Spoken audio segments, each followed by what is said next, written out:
Have you ever wondered what happens when a country's government just shuts down? It sounds like something out of a movie. But it's a real political maneuver with devastating real-world consequences, especially for your wallet. Today, we're diving deep into the hidden economics of a government shutdown. This isn't just about politicians arguing, it's about how a data blackout can send markets into a tailspin and leave millions of people in the lurch. Let's start with something crucial you probably use every day without thinking: data.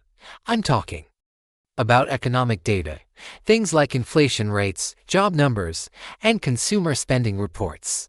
The government is the primary source for this information, and Wall Street, big corporations, and even small businesses rely on it to make decisions worth billions of dollars.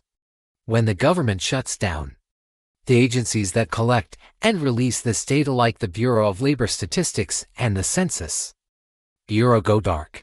Imagine you're trying to drive down a highway at night, and suddenly, all the lights go out. That's what a data blackout is for the economy. Traders, investors, and company executives are suddenly flying blind. They don't know if the economy is growing or shrinking. They can't tell if inflation is heating up or cooling down. This uncertainty creates panic. When investors panic, they sell. And when everyone sells at once, you get a market crash. A shutdown doesn't just pose Washington. It injects a massive dose of fear and instability into the financial system. And that affects everyone's retirement accounts and investments. This isn't a theoretical problem. Let's rewind to past shutdowns.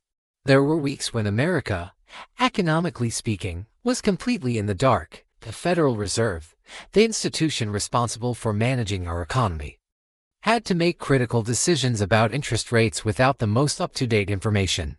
It's like a doctor trying to perform surgery with an old, blurry X-ray.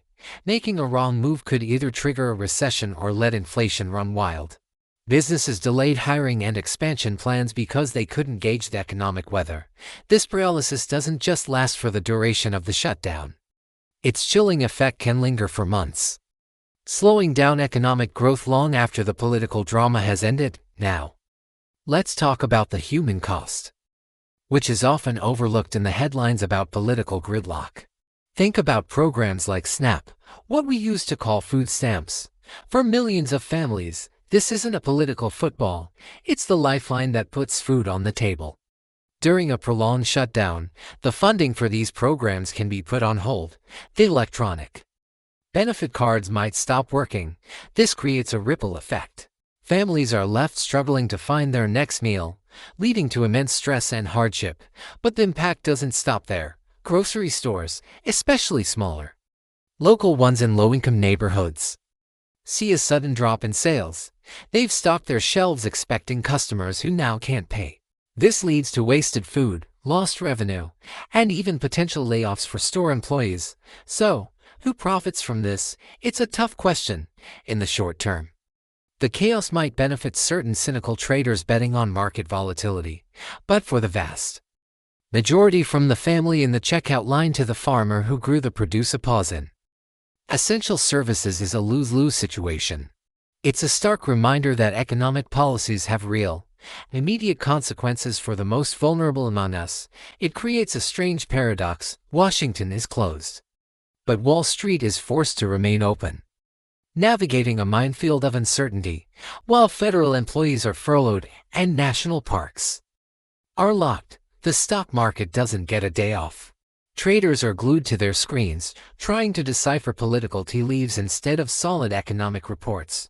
Rumors and speculation replace facts and figures. A tweet or a soundbite from a politician can cause stock prices to swing wildly. This environment is toxic for long-term, stable growth. It rewards high-risk gambling over sound investment. The value of companies can fluctuate not based on their performance or innovation, but on the perceived progress of backroom political negotiations. It fundamentally disconnects the financial markets from the real economy, where people are just trying to work, run their businesses, and provide for their families. This disconnect erodes public trust in both our political and financial systems, creating a sense that the whole game is rigged. So, what is the actual price tag of a government shutdown? Let's break it down. Economists have calculated the cost per day, and the numbers are staggering. When you factor in the lost productivity from furloughed federal workers, the disruption to government contracts with private businesses, and the broader economic slowdown from uncertainty, we're talking about billions of dollars wiped from our GDP for every week the shutdown continues. Think about it, every national park that closes means lost revenue for the park itself and for the hotels, restaurants, and souvenir shops in the surrounding towns. Every delayed permit for a construction project or a new product means a delay in hiring and investment, and this doesn't even account for the long-term damage. The U.S. government's reputation as a stable and reliable entity takes a hit, which can make it more expensive to borrow money on the global market in the future.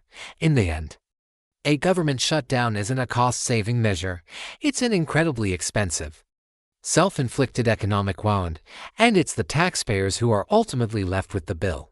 It's a powerful reminder that political dysfunction has a very real and very high price. Thank you so much for watching.